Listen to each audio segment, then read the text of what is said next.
হৃদমায়ার প্রেমগাথা season ১ পর্ব সংখ্যা ৪৫-৪৬। লেখনীতে রিক্তা ইসলাম মায়া। গল্প পাঠে আমি অরোরা ইসলাম। আমার রুমে আসো, বলতে বলতে হৃদ সামনে এগোলো। মায়া কম্পিত শরীরে বেশ অনেকটা সময় নিয়ে জায়গায় দাঁড়িয়ে রইল স্বাভাবিক হতে। যখন নিজেকে ধাতস্থ করলো, কি হয়েছে ওর সাথে? লজ্জায় তৎক্ষণাৎ দুহাত চলে গেল মুখে। মুহূর্তেই ঘটে যাওয়া ঘটনা পুনরায় মনে করতে হৃদের পেছনে না গিয়ে উল্টো দৌড়ালো নিজের রুমে। এই মুহূর্তে হৃদের সামনে দাঁড়ানোর মতো সাহস মায়ের নেই, কিন্তু নিজের রুমের দরজায় গিয়েও আটকে গেল মায়া। এতদিন পর মায়ের স্বামী ওকে ডেকেছে, এখন না গেলে নিশ্চয়ই আবার রেগে যাবে, বলবে মায়া বেয়াদব্য ওনার। নিজের চিন্তা ভাবনায় মায়া হৃদের রুমে যেতে গিয়েও আবার বেঁকে গেল, বরং নিজের দিকে তাকিয়ে পরখ করলো অগোছলো চুল আর তেল চিটচিটে মুখটা। মায়া তৎক্ষণাৎ দৌড়ে এগোলো ওয়াশরুমের দিকে।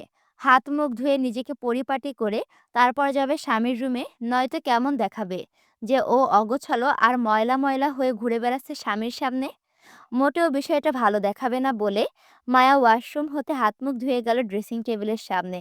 সেখানে পূর্ব থেকে জুই দাঁড়িয়ে মাথায় চিরুনি চালাচ্ছিল। গায়ে তার কালো রঙের জামদানি শাড়ি জড়ানো, ফর্সা শরীরে যেন চকচক করছে সেটা। মায়া আগ বাড়িয়ে এসে জুয়ের হাত থেকে চিরুনি টেনে নিজের ড্রেসিং টেবিলের সামনে টুলে বসে পড়ল। খোপা করা এলোমেলো চুলগুলো খুলে দিতেই সেগুলো পিঠ ছড়িয়ে পড়ল ফ্লোরে। মায়া চিরুনিটা পুনরায় জুয়ের হাতে দিতে দিতে বলল, চুলগুলো ঠিক করে দে তো জুই। জুই মায়ের হাত থেকে চিরুনিটা নিতে নিতে বলল, কোথাও যাবি নাকি? হুম, ওনার রুমে যাব। জুই মায়ের কথাটা পুনরায় শুধিয়ে বলল, উনি মানে হৃদ ভাইয়ের রুমে? হুম, উনি ডেকেছেন যেতে। জুই আগ বাড়িয়ে আর কিছু জিজ্ঞেস করল না মায়াকে, বরং সে নিজের অগোছালো চুল রেখে মায়ের চুলগুলো চিরুনি করে বেঁধে দিল গুছিয়ে। এরই মাঝে মায়া তাড়াহুড়ে অল্প স্বল্প সাজুগুজু করে উঠে দাঁড়ালো, নিজেকে পরিপাটি করে পুনরায় দৌড় লাগালো হৃদের রুমে। জুই চিরুনি হাতেই মায়ের চলে যাওয়া উচ্ছ্বাস পথের দিকে তাকিয়ে রইল। ভালোবাসা আসলেই সুন্দর, যদি সঠিক মানুষের সাথে হয়। নয়তো একটা ভুল মানুষ জীবন ধ্বংস করার ক্ষমতা পর্যন্ত রাখে। আচ্ছা, জুই কি আয়নের জন্য ভুল মানুষ ছিল? জুইয়ের মন থেকে তৎক্ষণাৎ উত্তর আসলো, অবশ্যই জুই আয়নের জন্য একটা ভুল মানুষ ছিল। নয়তো সামান্য ভুল বোঝাবুঝি থেকে কিভাবে পারলো জুই সুন্দর একটা সম্পর্ক শেষ করে দিতে? এটা কি প্রমাণ করে না জুই একটা ভুল মানুষ ছিল আয়নের জীবনে? আদৌ এখানে আয়নের কোনো দোষ ছিল? এই সম্পর্কের মাঝে জুই টেনেছিল আয়নকে। আবেগ, ভালোবাসা সবকিছু জুই আয়নের প্রতি দেখিয়েছিল। তাহলে জুই কিসের অপরাধে আয়নকে অবজ্ঞা করলো? আসলে কি জুই রাদিফকে পছন্দ করত, নাকি ফোনের ওপাশে থাকা মানুষটাকে পছন্দ করত জুই? যে জুইয়ের সাথে সারাক্ষণ কথা বলতো, ওর খেয়াল রাখতো, যত্ন করে ভালোবাসতো, যার সাথে জুইয়ের মনে লেনদেন হয়েছিল, ভালো লাগা, আবেগ, পছন্দ অপছন্দ সবকিছু জড়িয়েছিল, আর সেই মানুষটাই তো আয়ন ছিল। তাহলে তাকে কেন জুই কোন অপরাধে দূরে সরালো? কিসের জন্য? চিরুনি হাতে নিয়ে জুই ধূপ করে টুলে বসে পড়ল। হাঁটুতে দুহাত ঠেকিয়ে মুখ ঢেকে বসলো মাথা ঝুঁকে। তীব্র অপরাধ বোধে জুই শরীর কাঁপিয়ে ফুলিয়ে উঠল শব্দবিহীন কান্নায়। এর মাঝে কেউ বেশ কয়েকবার নক করে রুমে ঢুকলো, কিন্তু ক্রন্দনরত জুই নিজের বেখেয়ালি কারণের সেটা ঠাহর করতে পারল না। কেউ একজন কক্ষে প্রবেশ করে ভিতর থেকে দরজাটা আটকিয়ে দিল। পিছনে ঘুরে নিজের বুক পাশে শার্টের বোতামে হাত দিতেই থমথমে খেয়ে গেল রুমে জুইয়ের উপস্থিতি দেখে। দরজার আওয়াজে সবেমাত্র জুই মাথা তুলে তাকিয়েছিল, মনে করেছিল মায়া পুনরায় রুমে এসেছে বুঝি। কিন্তু একই রুমে মায়ের জায়গায় আয়নকে দেখে থমথমে খেয়ে বসলো জুইও। মুহূর্তের মাঝে জুই ধরফরিয়ে উঠে দাঁড়ালো আয়নকে দেখে। দু হাতে চোখের পানি মুছতে মুছতে পিঠ বেঁকে দাঁড়ালো তৎক্ষণাৎ। আয়ন তখনও জুইয়ের ক্রন্দনরত মুখের দিকে তাকিয়ে, আপনি কাঁদছেন কেন? আয়নের অল্প কথায় যেন জুই আরো আবেগী হলো। ডুকরে কেঁদে উঠল তীব্র অপরাধ বোধে। জুইয়ের কান্নায় আয়ন ভিতর থেকে বিচলিত হলেও বাইরে থেকে শক্ত দেখালো। আয়ন এই মুহূর্তে চলে যেতে গিয়েও পারল না জুইয়ের ফুপিয়ে কেঁদে ওঠা দেখে। কিন্তু বন্ধ দরজার ভেতরে দুজন প্রাপ্তবয়স্ক ছেলেমেয়ে থাকাটা দৃষ্টিকটু বলে সে সামনে এগোলো না। তবে আয়ন স্থিরও থাকতে পারল না, কারণ সে কখনো জুইকে কাঁদতে দেখেনি, এই প্রথম। অধৈর্যের আয়ন পুনরায় প্রশ্ন করল জুইকে, আপনি ঠিক আছেন জুই? কাঁদছেন কেন? কেউ কিছু বলেছে আপনাকে? রাদিফের সঙ্গে আপনার কোনো ঝামেলা হয়েছে? আমি কি কথা বলবো রাদি? আয়নের কথাগুলো বলতে বলতে দু এক কদম এগোলো সবে। দুজনের মাঝে তারপরও কয়েক কদমের দূরত্ব ছিল। সেটা মুহূর্তেই শেষ করল জুই। আয়নের বাকি কথাগুলো শেষ করার আগেই জুই জাপটে জড়িয়ে ধরল আয়নকে। পরিস্থিতি এমন হবে আয়ন আশা করেনি। কেমন বোকার মতো শক্ত হয়ে দাঁড়িয়ে সে। তক্ষুনি জুইকে ভাঙা গলায় বলতে শোনা গেল, আমি ভুল করেছি ডাক্তার সাহেব, বিশাল বড় ভুল করেছি। প্লিজ আমাকে ক্ষমা করে দিন। আমি আপনাকে রাদীপ ভাইয়া মনে করে কথাগুলো বললেও আমি সবসময় ফোনের ওপাশের মানুষটাকেই ভালোবেসেছিলাম, যেটা আপনি ছিলেন। আ আমার কখনো কারো সাথে কোনো সম্পর্ক ছিল না। আমি আপনাকে কষ্ট দিয়েছি। প্লিজ আমাকে ক্ষমা করে দিন। তীব্র অপরাধবোধে আমি রোজ পুড়েছি। প্লিজ আমাকে মাফ করে দিন। Please, please. তড়াক করে মস্তিষ্ক জ্বলে উঠল আয়নের। বন্ধ দরজার ভেতরে দুজন নারী পুরুষের আলিঙ্গন করার পাপ। তাছাড়া খানবাড়ি ভরপুর মেহমানে। যদি কেউ ওদের এই পরিস্থিতি দেখে তাহলে দুজনের কেলেঙ্কারির সীমা থাকবে না। আয়ন মুহূর্তের মাঝে জুইকে টেনে নিজের থেকে দূরে সরালো। রাগে বলল, আপনি নিজের লিমিট ক্রস করে ফেলছেন জুই। রাগে কথাগুলো বলে আয়ন রুম ত্যাগ করল। জুইকে কিছু বলার সুযোগ না দিয়েই সে নিজের রুম থেকে বের হয়ে গেল দ্রুত। আয়নকে চলে যেতে দেখে জুই পুনরায় কেঁদে উঠল। ভাবল, আয়ন হয়তো জুইকে কখনো ক্ষমা করতে পারবে না। অথচ আয়ন রুমে এসেছিল নিজের ট্রলি ব্যাগের জন্য। চট্টগ্রামে এই খানবাড়িতে আসলে সে এই রুমেই অবস্থান করে। কাল রাতে মায়া জুইকে আয়নের রুমটা দেওয়াতে আয়ন আর এই রুমে আসেনি, রাদিফের সঙ্গে ছিল। কিন্তু নিজের ট্রলি ব্যাগটা এই রুমে থেকে যাওয়ার কারণে সেটা নিতে এসেছিল এখন। আয়ন প্রথমে মনে করেছিল রুমে হয়তো কেউ না কেউ থাকবে। কাউকে বললে রুম থেকে আয়নের ট্রলিটা বের করে দিবে। কিন্তু আয়নের পরপর কয়েকবার নক করার পর যখন রুমের ভেতর থেকে শব্দ আসলো না, তখন আয়ন মনে করেছিল রুমে হয়তোবা কেউ নেই, সবাই নিচে। সেই জন্য সে ভেবেছিল যখন এসেছে তখন না হয় একেবারে গোসল করে রেডি হয়ে বেরিয়ে যাবে। আর এজন্য আয়ন রুমে ঢুকেই প্রথমে দরজা আটকে দিয়েছিল খালি রুম ভেবে। কিন্তু হঠাৎ জুয়ের উপস্থিতি দেখে সে থতমত খেয়ে বসল। আয়ন চেয়েছিল বেরিয়ে যাবে তৎক্ষণাৎ, কিন্তু জুইকে কান্না করতে দেখে না চাইতেও দাঁড়াতে হয় আয়নকে। মন বিচলিত হয়ে ওঠে জুই কেন কান্না করছে সেটা জানতে। কিন্তু জুইয়ের হঠাৎ জড়িয়ে ধরাটা ছিল সম্পূর্ণ অনাকাঙ্ক্ষিত। এমন কিছু হবে আয়ন স্বপ্নেও ভাবেনি। মন খসখসে আয়ন বেরিয়ে যেতে জুইয়ের গাল বেরিয়ে অশ্রু জড়ালো ভিতরকার তোলপাড়ে। দরজা খোলা থাকায় মায়া নক করে ঢুকলো হৃদের রুমে। স্বামীর কক্ষে প্রবেশ করতে অবশ্য কারোর অনুমতির প্রয়োজন নেই মায়ার। মায়ার সেই অধিকার আছে। উৎফুল্লর মায়া হাসি মুখে ভিতরে প্রবেশ করতে থমথমে খেয়ে বসল হৃদ শশীকে একত্রে দাঁড়িয়ে থাকতে দেখে। হঠাৎ রুমে মায়ের উপস্থিতি পেয়ে হৃদ শশী দুজনেই পিছনে তাকালো। হৃদের হাতে তখন শশীর দেওয়া লেবুর পানির গ্লাসটা, যেটা সে পান করছিল। মায়াকে দরজায় দাঁড়িয়ে থাকতে দেখে হৃদ আগের ন্যায় স্বাভাবিকই দেখালো। কিন্তু শশী মায়ের নক না করে হৃদের রুমে প্রবেশ করাটা ভালো চোখে দেখল না। কিন্তু তারপরও সেটা হৃদের সামনে মায়াকে কিছু না বলে বরং মায়ের উপস্থিতির কারণটা জানতে চেয়ে বলল, তুমি এখানে কিছু বলবে মায়া? শশীর প্রশ্ন মায়ের চোখে পানি দেখা গেল। হৃদকে স্বাভাবিক দেখে মায়ের কষ্ট আরো বাড়ল। কিন্তু রাগে জিদ্দে মায়া সেখানে দাঁড়িয়ে রইল। হৃদ, শশীর দুজনকে একত্রে দাঁড়িয়ে স্বাভাবিক আচরণ দেখে মায়ের মনে হলো সত্যি শশীর সাথে হৃদের পূর্বে কোনো সম্পর্ক ছিল বা এখনো আছে। মায়ের হাসি মুখখানা মুহূর্তেই নুয়ে গেল তীব্র জেদে। চোখের কোণে জমল ক্ষোভের জল। শশীর কথায় মায়া কিছু বলবে তার আগেই হৃদ লেবু পানির সবটা শেষ করে শশীর হাতে খালি গ্লাসটা এগিয়ে দিতে দিতে বলল, আমি ওকে ডেকেছিলাম। হৃদের কথাটা স্বাভাবিকভাবেই নিল শশী। মায়ের উপর সন্দেহা ভাব সরে গিয়ে স্বাভাবিক গলায় বলল শশী, কেন, কোনো কাজ ছিল তোমার? আমাকে বলো, আমি করে দিচ্ছি তোমাকে। মায়া এই বাড়ির মেহমান, ও কি কাজ করে দেবে তোমাকে? মায়া পারবে না। আমাকে বলো কি করতে হবে। শশীর কথা স্পষ্ট, সে হৃদের সামান্য কাজের ভারও অন্য কোনো নারীর হাতে দিতে রাজি নয়। বিষয়টা মায়ের কাছে স্পষ্ট হলেও হৃদ যেন অদেখা করে শশীকে বলল, আমারটা আমি বুঝে নেব, তুই যা। বলতে বলতে হৃদ ঘুরে ড্রেসিং টেবিলের সামনে দাঁড়িয়ে হাতের ঘড়িটা খুলে পাশে রাখতে চাইলে শশী পুনরায় বলল, তুমি কি এখন ফ্রেশ হবে? হৃদের ছোট্ট উত্তর, হুম। শশী আর কথা না বাড়িয়ে বেরিয়ে যেতে চাইলে দরজার সামনে মায়ের মুখোমুখি হয়ে বলল, আমার সাথে চলো মায়া।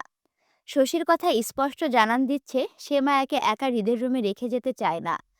শশীকে বাধা দিয়ে হৃদ মিরর দিয়ে মায়ের নত মস্তিষ্কের দিকে তাকিয়ে শশীকে শুধিয়ে বলল, তুই যা শশী, ও থাক। শশী পিছনে ঘুরে সন্দিহা গলায় হৃদকে বলল, তুমি তো ফ্রেশ হবে, তাহলে মায়া কেন থাকবে এখানে? শশীকে এত জেরা করতে দেখে হৃদ রেগে যায়। তার মোটেও পছন্দ নয় কাউকে কৈফিয়ত দেওয়াতে। শশীর কথায় চিবিয়ে চিবিয়ে হৃদ বলল, আমি বলছি তাই থাকবে, তোর সমস্যা? কিন্তু শশীকে কথা পেঁচাতে দেখে মায়া নিজেই চলে যেতে চেয়ে বলল, আমি চলে যাচ্ছি আপু, তুমি থাকো। প্রথমে শশী, এখন মায়াকে অবাধ্য হতে দেখে হৃদ তড়াক করে রেগে ওঠে। মায়াকে চলে যেতে দেখে মিরর দিয়ে হৃদ দাঁতে দাঁত পিষে মায়াকে ডেকে বলল, হৃদ, ডোন্ট গো, স্টে হেয়ার। মায়া দাঁড়ালো না। হৃদকে এক প্রকার অমান্য করে জেদ দেখিয়ে বেরিয়ে গেল রুম হতে। মায়ের পিছন পিছন শশীও বেরিয়ে গেল। হৃদ মায়াকে বেরিয়ে যেতে দেখে রাগে দাঁতে দাঁত পিষল। মেজাজ হারিয়ে তৎক্ষণাৎ ড্রেসিং টেবিলের সামনে সব কিছু ছুঁড়ে ফেলল ফ্লোরে। রাগে তীর তীর করে এগোলো ওয়াশরুমের দিকে। শালা বালের বিয়ে করেছে সে, জীবনটায় তেনা তেনা হয়ে গেছে। না বউ কথা শুনে, আর না বালের মেজাজটা কখনো তার পক্ষে হয়। চুন থেকে পান খসতে বালের মেজাজ গরম হয়ে যায়। হৃদ ওয়াশরুমে ঢুকে সজোরে দরজা লাগাতেই তার শব্দ বাহির পর্যন্ত মায়া শশীর কানে যায়। মায়া শশী দুজনেই বুঝতে পারে হৃদ রেগে আছে। সে একই রাগ ক্ষোভে মায়াও আছে। সেই জন্য এই মুহূর্তে সে শশীর সাথে কথা বলতে চায় না বলেই জেদ্দি মায়া শশীকে এড়িয়ে যেয়ে নিজের রুমে যেতে চাইলে বাধা দেয় শশী। মায়াকে পিছনে ডেকে থামিয়ে দিয়ে মুখোমুখি হয়ে বলল, ও তোমাকে কেন ডেকেছিল মায়া? শশীর এই প্রশ্নটা করা এই মুহূর্তে কতটা ভুল হয়েছে সেটা একমাত্র মায়াই জানে। ভিতরকার তোলপাড় চলছে মায়ের মনে। মায়ের সকল রাগ ক্ষোভ গিয়ে পড়ল হৃদের ওপর। মায়ের মনে হচ্ছে হৃদ ডাবল টাইমিং করছে ওর সাথে। সে বউ রাখতে চাচ্ছে, আবার পরকীয়ার জন্য গার্লফ্রেন্ডকেও রাখতে চাচ্ছে। নয়তো হৃদের বউ থাকা সত্ত্বেও কেন হৃদের আশেপাশে শশীকে ভিড়তে দেবে? কেন হৃদের সকল কাজ শশী করবে, যেখানে হৃদ জানে শশীর মনোভাব হৃদের প্রতি কি রাখে? শশীর মনে ফিলিংস সম্পর্কে জানার পরও শশীর সবকিছু স্বাভাবিকভাবে নেওয়াটা কি শশীকে প্রশ্রয় দিচ্ছে না নিজের প্রতি? অবশ্যই দিচ্ছে। আর এই জন্যই তো পরিবারের সবাই বলে দুজনের মধ্যে প্রেম কাহিনী চলছে বিগত 5 বছর ধরে। সবকিছুতে এমনি শুরু হয়নি। অবশ্য পরিবারের মানুষ হৃদ শশীর মধ্যে এমন কোনো কিছু পেয়েছে যার জন্য সবাই এইসব সরাসরি বলতে সাহস পায়। যদি এইসব মিথ্যা হতো তাহলে কখনো না কখনো হৃদকে এইসবের জন্য প্রতিবাদ করতে দেখা যেত। কই, মায়া তো কখনো দেখেনি হৃদকে এসবের প্রতিবাদ করতে। মায়া হৃদের জীবনে আসার আগে যা কিছু হয়েছিল সেই সব কিছু না হয় মায়া দেখার প্রয়োজন মনে করলো না। কিন্তু মায়া হৃদের জীবনে উপস্থিত থাকার পরও কেন প্রেমিকার এত বাড়াবাড়ি তদারকি থাকবে হৃদের জীবনে? এটা কি আদৌ মায়া মেনে নিবে? অবশ্যই না। পরিবারের সবাই এমনি এমনি শশীর সঙ্গে হৃদের বিয়ের কথা বলছে না। এখানে অবশ্যই কারণ আছে বলেই বলছে। শশীর সঙ্গে হৃদের বিয়ের কথা পরিবারে চলছে আর সেটা হৃদ জানে না এমনটা তো নয়। বাতাসের গতিতে সকল খবর হৃদের কানে পৌঁছায়। তাহলে এই খবরটাও নিশ্চয়ই গিয়েছে। কই, এজন্য তো হৃদ কখনো স্টেপ নেই নাই। বরং চুপ থেকে বিষয়টা আরো বড় করছে। দিন দিন শশীকে প্রশ্রয় দিচ্ছে হৃদের জীবনে ইন্টারফেয়ার করার জন্য। মায়া জীবনে সবকিছু মেনে নেবে, কিন্তু কখনো কোনো নারী সংক্রান্ত স্বামী পরকীয়া মেনে নেবে না। মায়া ভালোবাসার কাঙাল হতে পারে, তাই বলে চোখ বন্ধ করে কোনো নষ্টামি সহ্য করবে না সে।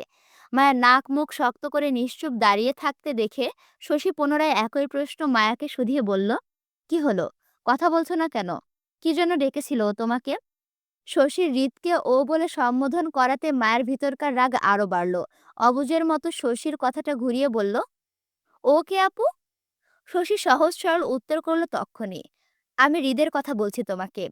মায়ের নাক মুখ শক্ত করে বলল, আপনার উনি জানে আমায় কেন ডেকেছিল আপু। এই বিষয়ে আমি কিছু জানি না। আমাকে বলেছিল ওনার সাথে দেখা করতে, সেজন্য গিয়েছিলাম। ও আচ্ছা, আমি আরো ভাবলাম। শশীর কথার মাঝে থামিয়ে মায়া চোখ মুখ শক্ত করে বলল, আপনাদের কতদিনের সম্পর্ক আপু? মায়ের কথায় শশী মিষ্টি হেসে লাজুক ভঙ্গিতে বলল, দিন না, অনেক বছরের সম্পর্ক আমাদের। সামনে বিয়ে করতে যাচ্ছি আমরা। সেই জন্য তো হৃদের দেওয়া এই লাল শাড়িটা পরেছি আজ। হৃদের বাঙালি শাড়ি খুব পছন্দ। এই শাড়িটা ও আমাকে দিয়েছে। তুমি হয়তো যা। শশীর কথাগুলো আর শোনা হলো না মায়ার। তার আগে মায়া জায়গা ত্যাগ করলো ক্ষোভে। বিষাক্ত কাঁটার ন্যায় বিচ্ছে মায়ের মনে শশীর কথাগুলো। শরীর মন দুটোই পড়ছে তপ্ত দহনে। মায়ের মনে হচ্ছে সে ভুল করেছে, ভীষণ বড় ভুল করেছে হৃদকে নিজের স্বামী হিসাবে কবুল করে। মায়া তো জানতো নেতা-ফেতারা ভালো হয় না? এখানে মায়া জেনে বুঝে আগুনে ঝাঁপ দিয়েছে। মায়ের উচিত হয়নি হৃদের সঙ্গে নিজেকে জড়ানো। মায়া ভুল করেছে। ভীষণ বড় ভুল করেছে সে। নয়তো আজ পর্যন্ত মায়াকে তো ওর স্বামী পছন্দ করে একটা শাড়ি গিফট করল না। বলল না, তুমি আমার জন্য আজ এই শাড়িটা পরবে। অথচ প্রেমিকাকে নিজের পরিবারের সামনে সুন্দর করে দেখানোর জন্য নিজের পছন্দের শাড়ি কিনে দিল। সেই লাল শাড়ি পরা প্রেমিকার হাতে লেবুর পানি পান করছে আবার। এসব কিছু তো মায়ের চোখের সামনেই হচ্ছে। তাহলে মায়া কেন অন্ধের মতো চোখ বন্ধ করে রাখবে? অসহ্যের ন্যায় মায়ের রুমে প্রবেশ করতেই ঠাস করে দরজা বন্ধ করে দিল। শশী বোকার মতো মায়ের চলে যাওয়ার দিকে তাকিয়ে সেও চলে গেল নিচে। সবকিছু ঠিক হয়েও যেন সবকিছু আবারও এলোমেলো হয়ে গেল দুজনের মধ্যকার সম্পর্কে। সেই রেষারেষি থেকে সারাটা দিন গেল, হৃদের সামনে যায়নি মায়া। কথা বলেনি। এমনকি খাওয়া দাওয়া পর্যন্ত করেনি। সারাক্ষণ বড় বোন মুক্তা আর জুঁইয়ের পাশে পাশেই বসে রইল কক্ষে। কিন্তু ছেলেরা সবাই ব্যস্ত হয়ে পড়ল মেহমানদারিতে।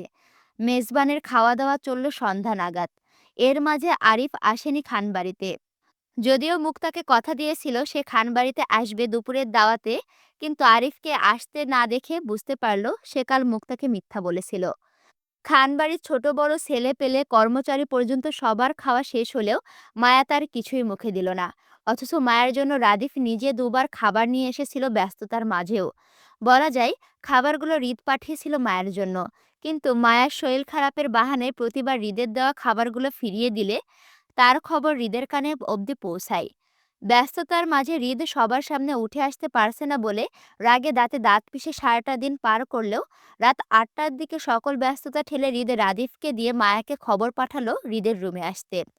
পরপর দুবার মায়াকে সংবাদ পাঠালেও মায়া হৃদের সঙ্গে দেখা করতে গেল না কক্ষে। হৃদের ক্ষোভ তখন প্রকাশে। চোখ মুখ শক্ত করে দুহাতের মুঠোয় চাপল রাগ। রাদিফ তখন মায়ের পক্ষ নিয়ে অনুনয় করে হৃদকে বলল, ভাই, ভাবি আসলেই অনেক অসুস্থ। আমি দেখেছি ভাবিকে রুমে শুয়ে থাকতে। হৃদ রাগের তোপে রাদিফকে কিছু না বলে কক্ষ হতে বের হয়ে যায় তক্ষুনি। কোথায় গেছে কারো জানা নেই। আসিফকেও সঙ্গে নেয়নি। শোনা গেল সারাদিন নাকি হৃদও না খাওয়া ছিল, কিছুই খায়নি। সেটা নিয়ে কত চিন্তিত শশী। মায়ের হৃদের চলে যাওয়ার কথাটা শুনলেও চুপ থাকলো। কিন্তু যখন শুনলো হৃদও কিছু খায়নি, তখন ভিতর ভিতর খারাপ লাগতে শুরু করলো অপরাধ বোধে। হৃদ না খেয়ে থাকলে সুগার ফল হয় তার। মায়ের হয়তো উচিত হয়নি হৃদের সঙ্গে রেগে খাবারগুলো এভাবে ফিরিয়ে দেওয়া। কিন্তু তার পর মুহূর্তে শশীকে হৃদের জন্য বিচলিত হতে দেখে মায়ের ভিতরে হৃদকে নিয়ে হওয়া অনুশোচনাগুলো মুহূর্তেই পরিবর্তিত হয়ে রাগ জমল। হৃদের চিন্তা করতে তার সুন্দরী প্রেমিকা তো আছেই। তাহলে মায়া কেন অযথা চিন্তা করতে যাবে তার? মায়া শশীর সামনে বসে না থেকে আস্তে করে উঠে গেল। এসব নাটক দেখতে মায়ের ভালো লাগছে না। নিচ থেকে উপরে উঠতে উঠতে মায়া আশেপাশে তাকালো। আপাতত কেউ নেই চারিপাশে। কারণ খানবাড়ির সকল কাজিনরা মিলে বাড়ির ছাদে আড্ডা দিচ্ছে সন্ধ্যা থেকে। যদিও মায়াকে বেশ কয়েকবার রাদিফ ও সেজতি মিলে বলেছিল ওদের সঙ্গে সেখানে আড্ডা দিতে, কিন্তু মায়া যায়নি। জেদ ধরে নিচে মুক্তার পাশে বসেছিল। কিন্তু এখন মনে হচ্ছে মায়ার বেশিক্ষণ নিচে বসে থাকলে নিজেকে কন্ট্রোল করতে পারবে না। হয়তো রাগের তোপে কান্না করে বসবে সবার সামনে। তখন বিষয়টা খুবই বাজে দেখাবে। বলতে গেলে মায়া নিজের ইমোশন লুকাতে নিচ থেকে ছাদে চলে এসেছে। তাছাড়া জুঁইও বেশ ঘন্টাখানিক হলো ছাদে সবার সাথে আড্ডা দিচ্ছে। মায়া ছাদে পা রাখতেই সে ভীষণ চমকালো। চারিপাশে মরিচ বাতি আর বেশ জমকালো সাজ দেখে মুগ্ধ হলো। এই মুহূর্তে খানবাড়িতে থাকা আত্মীয় স্বজনদের বাচ্চা কাচ্চা থেকে শুরু করে ছোট বড় সবাই ছাদে জায়গায় জায়গায় দাঁড়িয়ে বসে আড্ডা দিচ্ছে। এমনকি এখানে খানবাড়ির ছেলেরাও উপস্থিত। মায়া গিয়ে জুঁইয়ের পাশে আসন নিয়ে বসলো বিছানো পাটিতে। সবার একত্রে অনেকটা সময় পার হলো আড্ডায়। রাত তখন 11টার দিকে। আকাশে বিদ্যুৎ চমকাচ্ছে। বৃষ্টি হবে হবে ভাব। ছোট বাচ্চা কাচ্চারা অনেক আগেই দৌড়ে নিচে নেমে গেছে। বাকি সেজুতিরা বসে আছে এক কোণে। ছাদের অন্য পাশে ছেলেরাও হইচই করছে। তখনই কোথা থেকে রাদিফ দৌড়ে আসলো ছাদে। মায়াদের ঠেঙিয়ে এগিয়ে গেল ছাদের অন্য পাশে ছেলেদের উদ্দেশ্যে। সবাইকে নিচে নেমে যেতে বললে একে একে সকল ছেলেরা নিচে নেমে গেল মুহূর্তেই।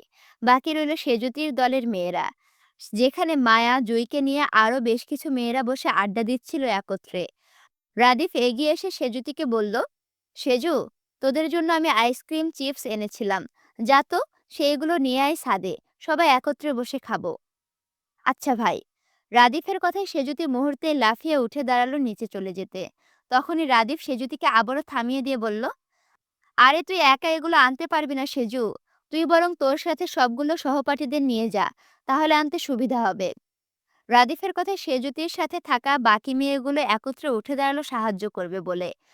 সবাই ছাদের দরজার দিকে যেতেই জুইও সবার পিছন পিছন উঠে দাঁড়াতে দাঁড়াতে বলল, তাহলে আমিও যাই সেজুতি আপুদের সাথে। অবশ্যই বিয়ান, আপনি গেলে আমিও আপনার সাথে যাব। আমার আবার আপনাকে ছাড়া একা ভালো লাগে না। চলেন নিচে যাই। রাদিফের মজার ছলে কথাগুলো বলেই উঠে দাঁড়ালো। যে ইতস্তত বোধ করে রাদিফকে কিছু না বলে সেজুতির পিছন পিছন হাঁটলো। পুরো ছাদ খালি করে সবাইকে চলে যেতে দেখে মায়ের খানিকটা ভয় ভীতি হলো। মায়াকে রাদিফের সঙ্গে দাঁড়িয়ে যেতে দেখে রাদিফ মায়াকে থামিয়ে বলল, ভাবে আপনাকে উঠতে হবে না। আপনি এখানেই বসুন। আমাদের জন্য 5 মিনিট অপেক্ষা করুন। আমরা 10 মিনিটের মধ্যে আসছি, কেমন? মায়া ভয়ভীতি মুখে জায়গায় বসে রইল। দেখতে দেখতে সবাই চলে গেল পুরো ছাদ খালি করে। মায়া অন্ধকারের মধ্যে আশেপাশে তাকিয়ে ভয় পেল। বৃষ্টি হওয়ার পূর্বে বাতাসের তোপ বাড়তে দেখে মায়া উঠে দাঁড়ালো। বসে থাকা পাটিটা উঠিয়ে একপাশে রাখলো। বৃষ্টি হতে পারে যে কোনো সময়। মায়া চলে যাবে কিনা বুঝতে পারছে না। যদিও সবাই ছাদে আসে, তাহলে বেশিক্ষণ বসতে পারবে না, যে কোনো সময় বৃষ্টি হবে বলে। মায়া চারিপাশে ঠান্ডা বাতাস অনুভব করে শাড়ির আঁচলটা টেনে গায়ে জড়ালো। সবাই বলেছিল মায়াকে শাড়িটা চেঞ্জ করতে, কিন্তু কেন জানি মায়া করতে পারল না। হয়তো এখন নিচে নেমে চেঞ্জ করে নেবে। দীর্ঘশ্বাসে মায়া গিয়ে দাঁড়ালো রেলিং ধরে। শরীর ঝুঁকে নিচে তাকাতেই দেখল খান বাড়ির পাহারাদার বেশ কিছু বডিগার্ড আর কর্মচারীদের যাতায়াত ছাড়া তেমন কাউকে চোখে পড়ল না। হয়তো বৃষ্টি হবে বলে সবাই বাড়ির ভেতরে অবস্থান করছে। মায়া মনে মনে হৃদের খোঁজ করল। আচ্ছা, লোকটা কি বাসায় ফিরেছে, নাকি এই বৃষ্টির মধ্যে বাইরে ঘুরেছে কোথাও? মায়া ছাদের রেলিং ধরে ঝুঁকে থাকার মধ্যে হঠাৎ ছাস করে ছাদের দরজাটা শব্দ হতেই মায়া ভয়ে ধরফরিয়ে উঠে পেছনে তাকাতেই দেখল হৃদ শক্ত হাতে ছাদের দরজা খিল লাগাচ্ছে। হঠাৎ করে হৃদকে এই অসময়ে ছাদে দেখে মায়ের মনে ভয় হলো। সারাদিন হৃদকে অনেক অমান্য করেছে মায়া। এখন নিশ্চয় মায়াকে একা পেয়ে এর শোধ তুলবে লোকটা। আশেপাশে কেউ নেই যে মায়াকে বাঁচাবে হৃদের হাত থেকে।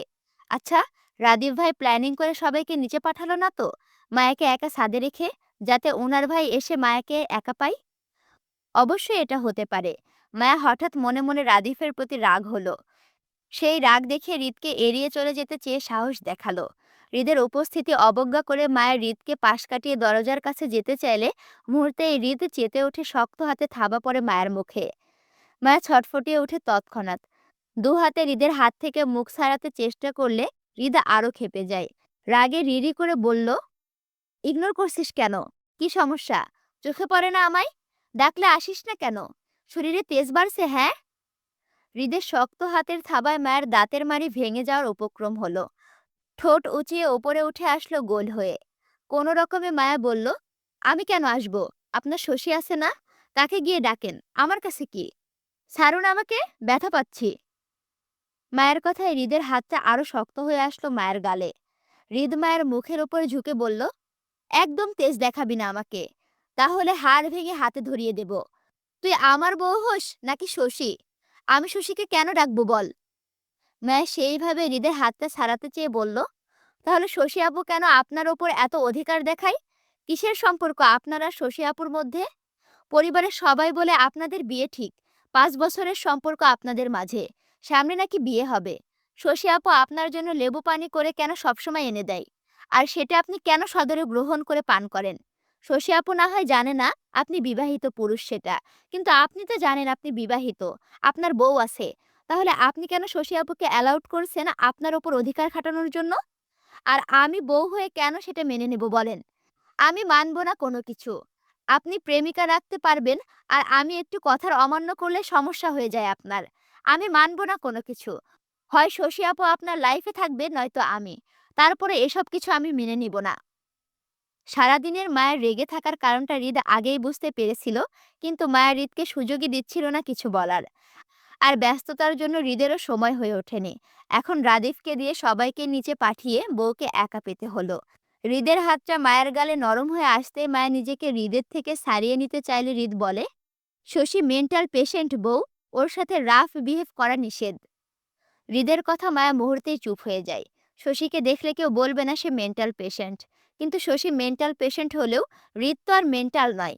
সে যদি এখন শশীকে শশীর কাজে বাধা না দেয়, তাহলে ভবিষ্যতে যদি শশী নিজের অসুস্থতার দোহাই দিয়ে হৃদকে বিয়ে করতে চায়, তাহলে কি হৃদ বিয়ে করে নেবে?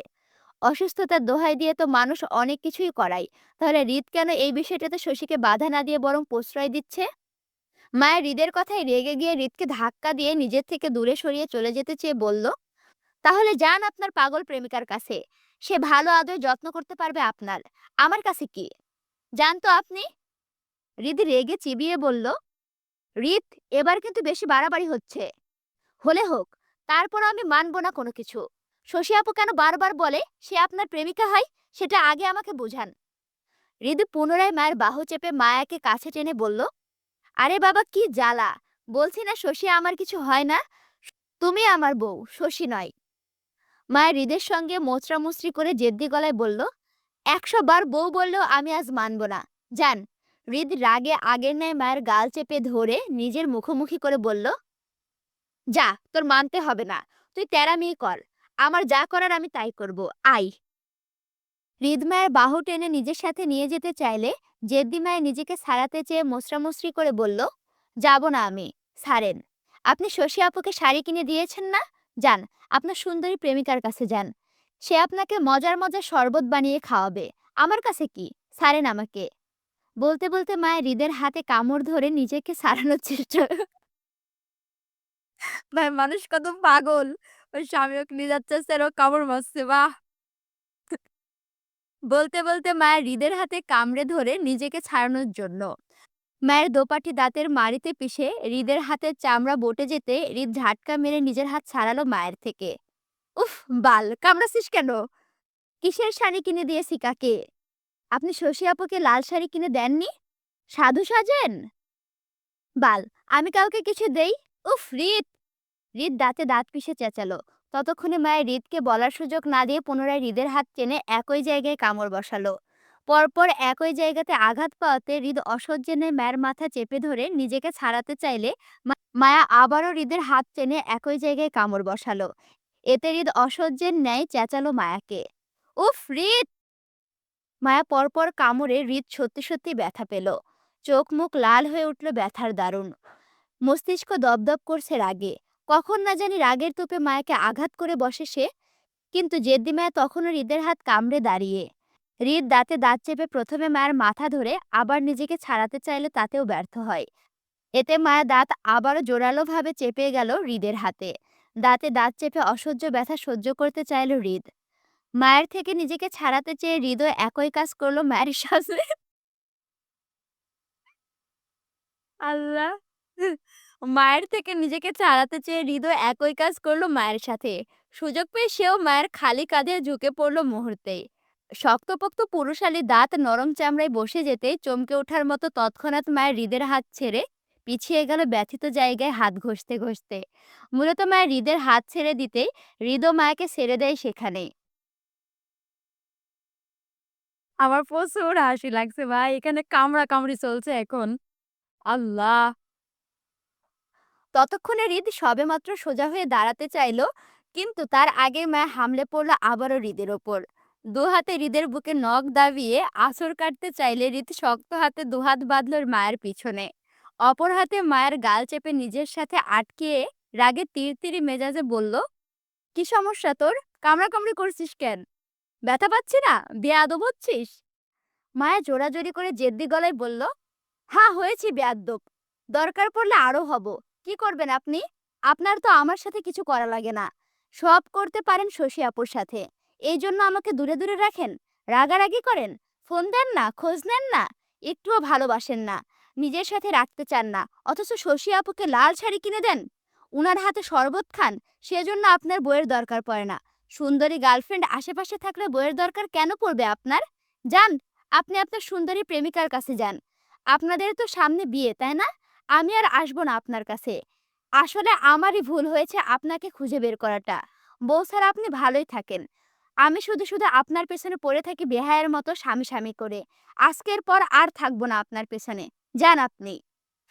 দীর্ঘ অভিমানের কথাগুলো বলতে বলতে মায়া অতি কষ্টে ফুপিয়ে কেঁদে উঠল তক্ষুনি। কান্নার দরুন লাস্টের কথাগুলো আটকে আসছিল নাকে। মায়ের কান্নার দরুন হৃদের মেজাজ আরো খারাপ হলো শশীকে নিয়ে হৃদকে জড়াতে। মূলত হৃদের ধারণাতেও ছিল না তার বউ শশীকে নিয়ে এতটা ইনসিকিউর ফিল করবে বা এতটা হাইপার হয়ে যাবে। শশীর সাথে হৃদের কখনোই কিছু না, আর না হবে। দুই পরিবার চাইতো হৃদের সাথে শশীর বিয়ে হোক। এতে হৃদের তখন কোনো অমত ছিল না। তবে হৃদের সাথে শশীর কোনো প্রেমজনিত সম্পর্কও ছিল না। দুই পরিবার একটা সময় হৃদের চুপ থাকাটাকে সম্মতি ধরে নেয়। ব্যাস এতটুকুই। তখন শশীকে না করার মতো হৃদের লাইফে কেউ ছিল না, আবার অসম্মতি দেওয়ার মতো এতটা পছন্দেরও কেউ ছিল না শশীর। সেই জন্য হৃদ এই ব্যাপারে চুপ থাকতো। তাছাড়া হৃদের বয়সই বা কতই ছিল তখন? ২৪, বর্তমানে ৩০। শশীর কত ছিল? ১৯ কি ২০ হবে হয়তো। শশীর বয়স অল্প হওয়াতে দুই পরিবার সময় নিয়েছিল। আর তাতে হৃদ নারাজ হয়ে বিয়েটাতে না করেছে এমনটা সবার মনে করলো। অথচ হৃদ জানতো শশী ওর ক্লাসমেটের সাথে সম্পর্কে জড়িয়ে পড়েছিল নতুন নতুন। যেখানে হৃদের ব্যবহৃত টিস্যু কারো সামান্য টাচ পর্যন্ত পছন্দ না, সেখানে শশীর লাইফে অন্য কোনো ছেলের উপস্থিতি ছিল হৃদের এই বিয়েতে নিষেধ করার প্রথম কারণ। যেহেতু শশী হৃদের বিশেষ পছন্দ কেউ ছিল না, সেই জন্য হৃদ কখনো চেষ্টা বা আগ্রহ দেখায়নি শশীকে অন্য ছেলের থেকে ছিনিয়ে নিয়ে নিজের কাছে আনার। বরং হৃদ স্বেচ্ছায় পিছিয়ে যায় এই সম্পর্ক থেকে এবং সরাসরি পরিবারকে জানায় সে শশীকে বিয়ে করবে না। কিন্তু সেটা অনেক আগের ঘটনা, বলতে গেলে আজ থেকে ৫ বছর পূর্বের ঘটনা। হ্যাঁ, হৃদ শশীকে প্রায় বলতে শুনেছে হৃদের সাথে নাকি ওর প্রেমজনিত সম্পর্ক আছে। কিন্তু সেটা নিয়ে হৃদ এতদিন কোনো প্রতিক্রিয়া দেখানোর প্রয়োজন মনে করেনি, কারণ সেটা তার জীবনে বিশেষ কোনো ইফেক্ট করছে না। কিন্তু আজ হুট করে তার বিবাহিত জীবনে ইফেক্ট পড়ায় সেটা সে মোটেও ভালোভাবে নিচ্ছে না। এমন না যে শশীর সাথে হৃদের রোজ দেখা সাক্ষাৎ হয়, কয়েক মাস পর পর বা খানবাড়ির বিশেষ কোনো পারিবারিক ফাংশনগুলোতে সবার মতো শশীর সাথে হৃদের দেখা হয়। এছাড়া তাদের দেখা হয় না তেমন, কারণ হৃদের নিজের বাড়িতে শশীর আসা যাওয়া পূর্ব থেকেই নিষেধ। আর সেটা খানবাড়ির সবাই জানে। এখন এর মধ্যে যদি শশী হৃদকে দু একবার লেবু পানি খাওয়ায়, তাহলে সেটার জন্য যে কাউকে বিয়ে করতে হয় তা জানা ছিল না হৃদের। আমাদেরও জানা ছিল না ভাই। শশীর হাতের কতটা লেবু পানি খেয়েছে হৃদের তা জানা নেই। কিন্তু তার জন্য দরকার হলে হৃদ শশীর মুখে লেবু পানির ফ্যাক্টরি খুলে দিবে শোধবোধ করার জন্য। তারপরও বউ ছাড়া অন্য কোনো নারীর দিকে তাকানো ইম্পসিবল। বিয়ে তো দূরের প্রশ্ন। শশী পাগল না ছাগল হয়ে গেলেও হৃদ সেটা দেখতে যাবে না। কিন্তু বোকা বউটাকে কে বোঝাবে এটা? হৃদ মোটেও তার বউয়ের উপরে কাউকে রাখে না, আর না রাখবে। প্রথম ভালো লাগা ভালোবাসার জায়গাটাই বলতে গেলে তার বউ। সেখানে বউয়ের বাইরে শশী কেন আসবে? তার কি ক্যারেক্টারের সমস্যা আছে নাকি? সম্পর্কে তৃতীয় ব্যক্তি হৃদের কখনোই পছন্দ না। সেখানে তার বউ এত কিছু মনে চেপে এতদিন হৃদকে সন্দেহ করছিল। হৃদের বউয়ের অধিকার নিয়ে আরো আগে কেন আসলো না এই বিষয়ে হৃদের সাথে ডিসকাশন করতে? অতি মেজাজেও হৃদ নিজেকে শান্ত করতে ঠোঁট গোল করে তপ্ত শ্বাস ফেলল। মায়া তখনও মাথা ঝুঁকে ফুপিয়ে কাচ্ছে হৃদের বাহুতে আটকে। হৃদ নরম হাতে মায়ের থুতনি ধরে মুখটা উপরে তুলে বলল, শশীর সাথে আমার কিচ্ছু নেই জান। মায়া ফুপিয়ে কেঁদে বলে, মিথ্যে বলছেন আপনি। হৃদ নিজেকে শান্ত রাখার চেষ্টা করে বলল, আমি মিথ্যা বলি না জান। না, আপনি বলছেন।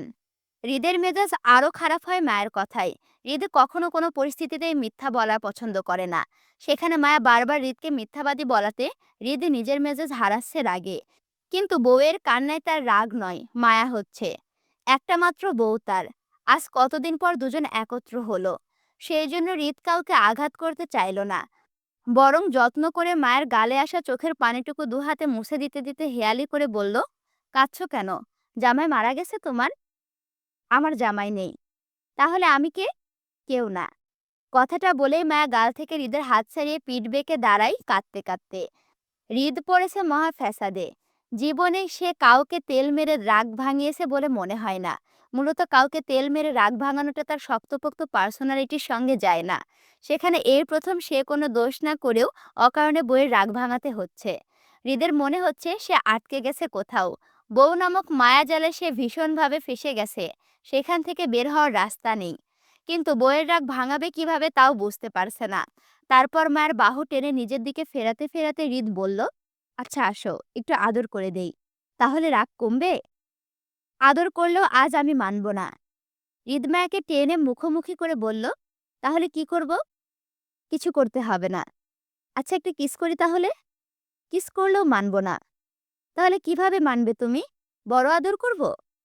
হৃদের কথার যথাযথ অর্থ মায়া বুঝল না, তাই খানিকটা কনফিউজ হয়ে প্রশ্ন করল, বড় আদর কি? মায়ের প্রশ্নে মুহূর্তে দুষ্টুমি খেলে গেল হৃদের ফেসে। মায়ের ওপর ঝুঁকে পড়ে নাকে নাক ঘেঁষে বলল, রুমে চলো বলবো। হৃদের অল্প কথায় মায়ের কান্না কমে আসলো। শিহরিত হলো শরীর। গাল ফুলিয়ে হৃদের দিকে মুখ ঘুরিয়ে বলল, কোথাও যাব না আমি, আপনি যান। তুমি ছাড়া আমি একা গিয়ে কি করব? একা কিছু হয় না, যান। আসো না। পারবো না। মায়ের নরম গলায় হৃদ নিঃশব্দে হাসল। বুঝতে পারল বউ তার নরম হয়ে এসেছে, হয়তো রাগ কমে যাওয়ার পূর্বাভাস। সুযোগ পেয়ে হৃদ মায়ের গাল ছেড়ে কোমরে হাত টানতে টানতে মায়া খই হারিয়ে মুহূর্তে চেঁচিয়ে উঠল, দুহাতে হৃদের গলা জড়িয়ে। মায়ের দুপা মুহূর্তে উঁচুতে উঠে গেল। হৃদ মায়ের গালে নাক চেপে দিতেই মায়ের শরীর ছেড়ে দিল হৃদের হাতে। হৃদ দুহাতে মায়ের শরীরের ভর বজায় রেখে আরো ঘনিষ্ঠ হলো। মায়ের গাল থেকে ঠোঁট বুলিয়ে গলায় নেমে আসতেই হৃদের রোমান্টিকতায় বাধা হয় শশীর। শক্তি প্রয়োগ করে ছাদের দরজাতে শব্দ করে দুজনের মনোযোগ ভাঙে। মায়া চমকে ওঠার মতো ছটফট করে হৃদের থেকে নিজেকে ছাড়াতে চাইলে ভয়ে। না জানি কখন ছাদের দরজা দিয়ে বাড়ির মানুষ চলে আসে। এই অবস্থায় হৃদ মায়াকে একত্রে দেখলে নিশ্চয়ই তাণ্ডব হয়ে যাবে বাড়িতে। অথচ হৃদ ছাদের দরজাটা বাহির থেকে আটকে এসেছিল, যেটা মায়া জানে না। তারপরও পরিবারের ভয়ে ছটফট করলো। মায়ের ছটফট আর দরজার শব্দে হৃদ মায়ের গলা থেকে মুখ তুলে লালাফ চোখে মায়ের দিকে তাকাতেই মায়া চুপসে যায়। ভয়ার্ত গলায় মিনমিন করে বলল, কে জানি এসেছে, দরজায় ধাক্কাচ্ছে, ছাড়ুন আমাকে। কেউ আমাদের এভাবে দেখলে বাসায় হাঙ্গামা হয়ে যাবে। এই তো একটু আগেই তো মায়ের হৃদকে নিয়ে ইনসিকিউর ফিল করছিল, এই নিয়ে হৃদের সাথে রাগারাগিও করলো। তাহলে এখন পরিবারের মানুষদের ভয় পাচ্ছে কেন? হৃদ তো ভেবেছিল হয়তো মায়া প্রস্তুত পরিবারের সবাইকে নিজেদের সম্পর্কের কথাটা জানানোর জন্য। তাহলে এখন হৃদের সাথে তার বউকে কে বা কারা দেখলো তাতে তার কি আসে যায়? যেখানে হৃদ নিজে দাঁড়িয়ে আছে সেখানে তার বউ অন্য কাউকে কেন ভয় পাচ্ছে, যেটা মোটেও তার পছন্দ না। হৃদ কি যথেষ্ট নয় তার বউয়ের জন্য? মায়ের অহেতুক ভয় পাওয়া দেখে হৃদের আবারও মেজাজ খারাপ হলো। সুন্দর মোমেন্ট ব্যাঘাত ঘটতে হৃদ পুনরায় মায়ের গলায় মুখ ডুবাতে ডুবাতে বলল, হৃদ, ডোন্ট ডিস্টার্ব মি, ভালো লাগছে না আমার। কথাটা বলতে বলতে হৃদ মায়াতে মত্ত হতে চাইল, কিন্তু শশীর পরপর দরজাতে জোরালো আঘাত করে হৃদের নাম ধরে ডাকাতেই হঠাৎ করে চেতে ওঠে মায়া।